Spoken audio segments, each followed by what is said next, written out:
Oh, so this is the second time that I've attempted to make this video today. Decided that I wanted to shoot it out my nice little nature reserve walkabout, but I don't know if you can see with the trees, it's an extremely sort of windy day. Also, this is like the fourth or fifth take of me shooting this intro, by the way, because it's also quite a bright sunny day, as you could probably tell by the breakout. And I was doing a whole sort of like, hey, how you doing, guys? This, that, and then I get blown out. So instead, it's going to be a talking head in the sheds about trying to help with a bit of advice on gaining confidence to be a photographer in general, not just street photography, but mainly street photography. Anyway, let's get on with it. Grab yourself a coffee, grab yourself a drink, whatever you like to do, and I will see you in there.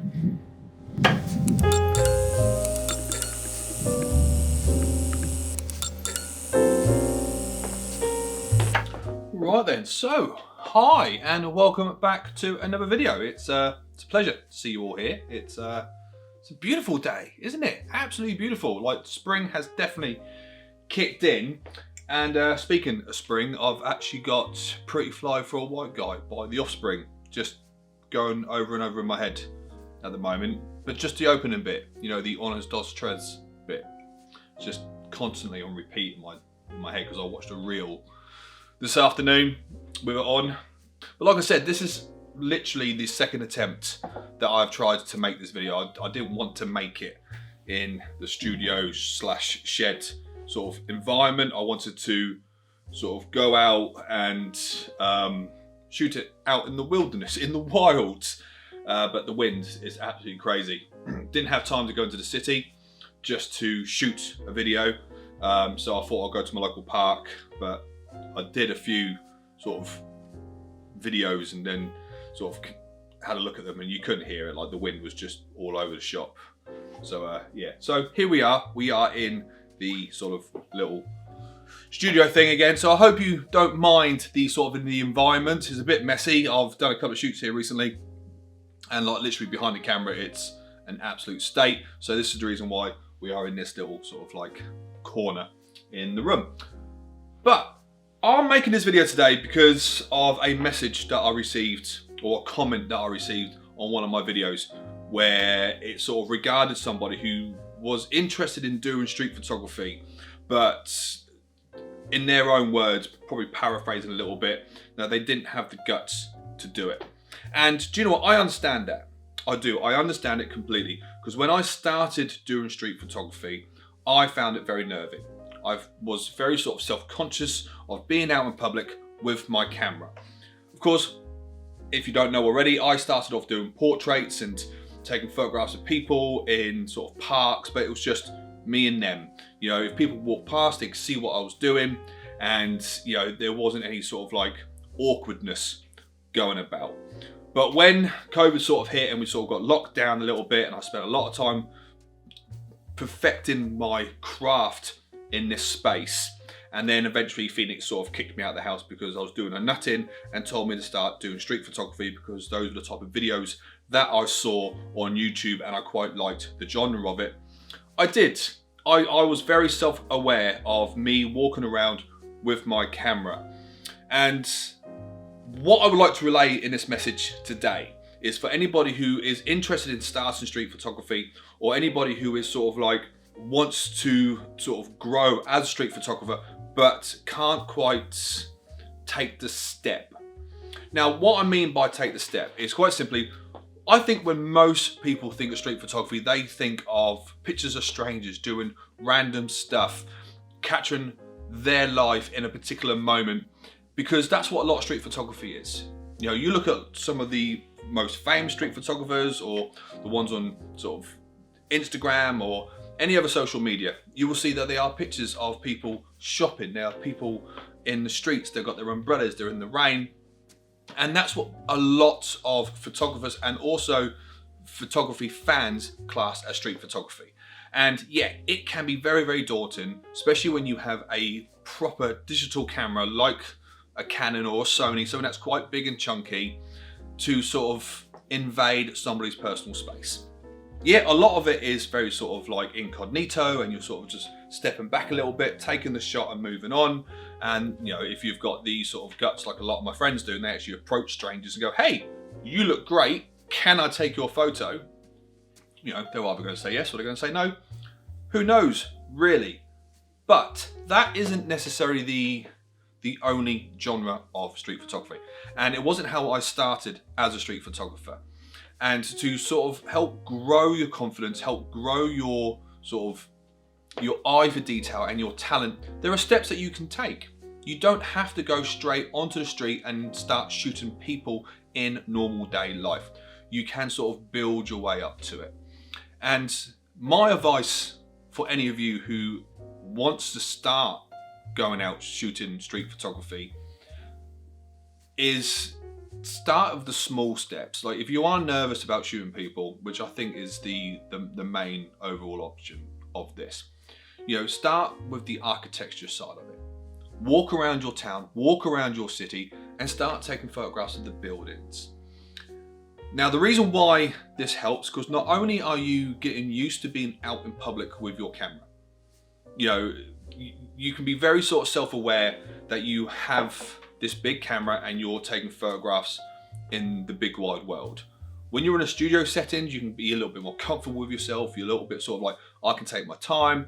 But when you are out, you might be just that sort of like, oh, I've got my camera out and sort of looking around a little bit. But yeah, start taking photographs of, you know, I take some photos of St. Paul's and Tower Bridge and Big Ben and all these wonderful sort of architecture in the buildings that I'm surrounded with, because I am lucky enough to have such a beautiful city as my backdrop. What that also helps you as well, because trust me when I tell you that you only see, if you follow me on Instagram or on Facebook, you only see the best photographs that I take. The ones that I want to share, the ones that I want you to see, those are the ones that you see. You don't see everything that I take. You probably see about 30% of the photographs that I take, because those are the ones that I'm pleased with. Those are the ones that I'm proud of.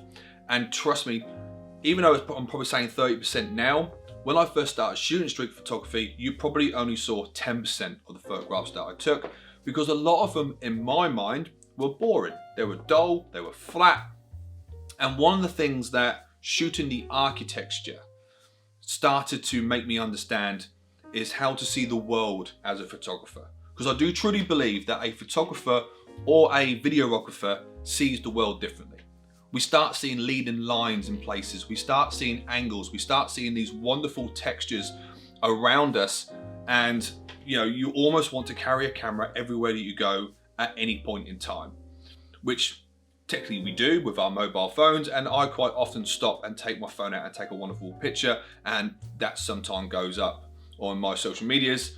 You know, it's those sort of moments, and you start noticing different ways to shoot buildings and streets and these sort of like the textures in brick walls and all these sorts of things, and it sort of trains your eye up a little bit for when you start taking the next steps. What would look interesting to a person viewing your photos? And it's a great way of starting that sort of process. Also, if you want to start your own editing style, it's a great way to start looking at that. Do you want to go black and white? Do you want to go a little bit grainy? Do you want to go a little bit dull? All these wonderful techniques that you can start sort of developing at this particular stage, and you can still call yourself a street photographer. Now, if you've got the lenses for it, you can get some really sort of like nice, tight, up close shots, and then you can get like a lot of wide shots and cityscape type shots as well. And again, play around with it. Have that sort of like little sort of time to adjust and try to get bigger and better. And then you can start pulling out a little bit. That's when you can start going, right, I'm not going to shoot up there with the clock tower. I'm going to start coming down a little bit and start getting some traffic in there. Start getting some normal people walking through your sort of shot and making your frame a little bit better and a little bit more congested. And that's where you start getting a little bit more confident of not just shooting your camera up, but you start shooting your camera down. You know, and you start including people in your photos. Now, this might be a massive group of people. It might be sort of like a group of people just sort of sat around a sort of a monument, and they just happen to be there and they happen to be in your shot. And that can sort of gain your confidence a little bit, because all of a sudden you are getting used to having your camera out in the street and it becomes second nature to you. As you know, I do a lot of these videos out walking amongst London, and I'm no longer embarrassed to get my camera out and start shooting a video within a crowded space. I do it outside the Tower of London. I did it on Millennium Bridge a couple of days ago or a couple of weeks ago, and I had people behind me sort of going, "Way, woo, woo." That doesn't bother me, because that's the environment that I'm in. You've got to be a little bit careful with the people who are walking past, because sometimes they might not want to be in shot, and hopefully they're nice. They'll just say, "Oh, sorry, was I in that shot? Would you mind?"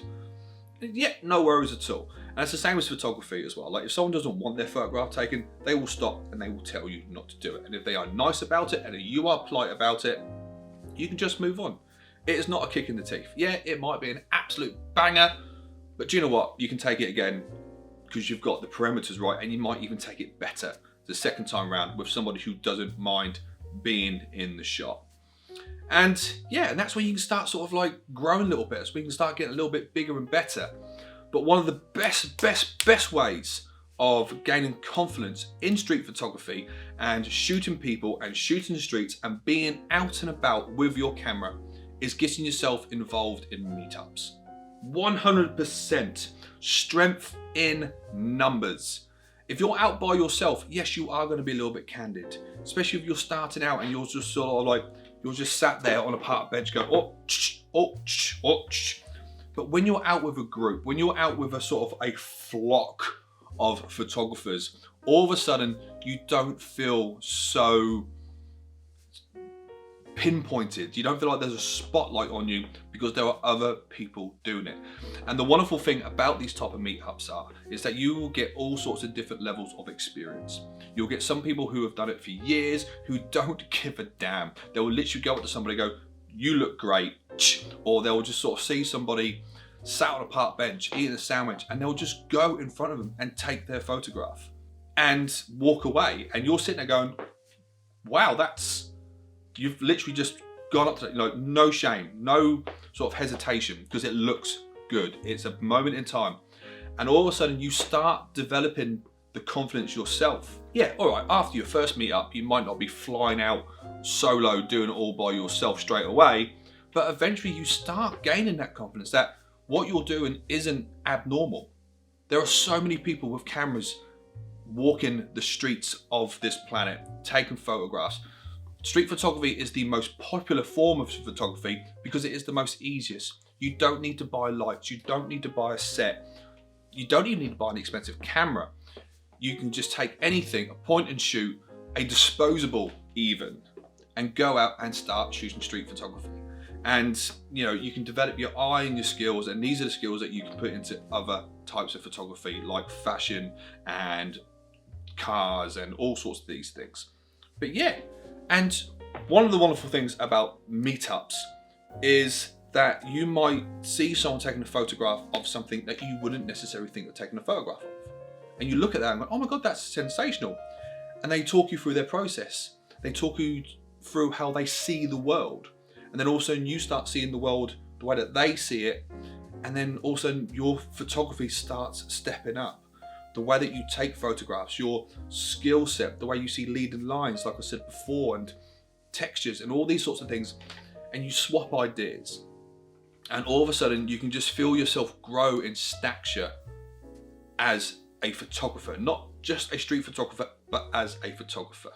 You start thinking outside the box. You start thinking, instead of like doing it at eye line, you start coming down a little bit. You start seeing reflections in places that don't have reflection. Obviously that's a bit of a silly comment, but I hope you understand what I mean. You start seeing these things. And yeah, and all of a sudden you are now ready to have the confidence within yourself to go out and start taking some sensational photos. And something else which you can generally get, it's very rare, but it does happen, that when you start working with meetups or you start walking around with meetups, you might book yourself a gig every now and then. You might have a photographer who's like, "Oh, do you know what? I've got this job coming up and I need a second shooter. Are you free on Friday?" And you're like, "Yeah, I am." ching ching, you've got yourself a booking. And all of a sudden you also have an audience as well. Like, photographers support photographers on social media. I am part of 3 or 4 chats on Instagram where we post our work and we like each other's work, and all of a sudden your photos get more likes because more people are liking them, and then Instagram go, hey, people like this, and all of a sudden more people start seeing your work as well. So there's ways of developing your skills, there are ways of sort of growing your confidence. So if you are nervous about going out shooting street photography, don't worry, you're not the first. Definitely not the first. I'm pretty sure that the majority of photographers were nervous when they started shooting out in public. Not necessarily street photography, but in general. But with the right team around you, with the right group of people, reach out to me. Come and find me on Instagram and let me talk you through my process. Write a comment and I'll come and find you on Instagram. However I can to help, I'm more than happy to help. Thinking about doing my own meetups. I just want to see if more people would be interested. But again, if you are interested in meeting me in the city, then hit me up below and I will start organizing and then help you grow and help develop the confidence that you require, not need, require to be a photographer out in the big wide world. But guys, I'm going to leave that there because, you know, hopefully this video has been entertaining and also informative, and I hope you enjoyed it. I'm going to go and finish my coffee and enjoy the rest of my afternoon. But if you have enjoyed this video and you have found it useful, you know, there is a little thumbs up button just down there. It would mean awfully, it would mean an awful lot for you to like this video, because it just tells YouTube that I'm entertaining, which is generally quite nice. And also, if you haven't already, subscribing to the channel also helps. I'm so close to 700.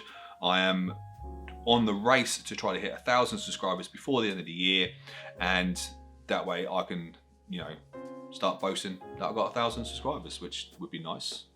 So yeah, like, subscribe, put the bell on, find me on Instagram, come and say hello, and yeah, Bob's your uncle, Fanny's your aunt, and I will see you in the next video. Till then, bye!